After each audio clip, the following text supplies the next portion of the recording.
এক ছিল এক গরিব রাখাল, নাম তার অয়ন। সেই গ্রামের বাইরে বনের ধারে গরু চড়াতো। একদিন সে গভীর জঙ্গলে এক আশ্চর্য রকমের সোনার পাখি দেখতে পেল। পাখিটি ছিল ঝলমলে সোনার পালকে মোড়া, আর তার গান শুনলে মন ভরে যেত। যাই, পাখিটি আমাকে ধরতে হবে। দেখি পাখিটি ধরতে পারি কিনা।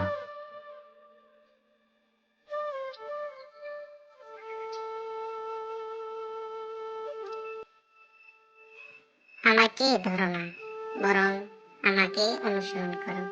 আমি তোমাকে এমন এক জায়গায় নিয়ে যাব যেখানে তোমার সব ইচ্ছা পূরণ হবে। অয়ন কৌতূহল নিয়ে পাখির পেছনে পেছনে চলতে লাগলো। অনেক দূর গিয়ে তারা এক রহস্যময় উপত্যকায় পৌঁছালো। সেখানে ছিল সোনার জলপ্রপাত, রূপার ফুল আর আকাশ ছোঁয়া গাছ। কিন্তু হঠাৎ করে সামনে এলো এক ভয়ঙ্কর দৈত্য। দৈত্য গর্জন করে বলল, এখানে কি এসেছে? তোকে খেয়ে ফেলবো।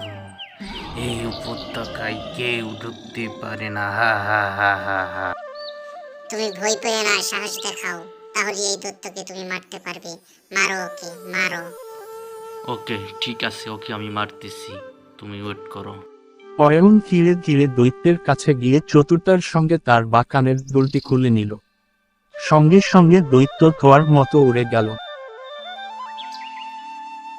সোনার পাখিটি অয়নকে বলল। এখন থেকে তুমি এই উপত্যকার রক্ষক। তুমি যা চাবে তাই অয়ন পাবে। তার গ্রামে ফিরে গিয়ে সবার দুঃখ দূর করল। সে কখনো লোভী হয়নি, বরং সবাইকে সাহায্য করেছিল।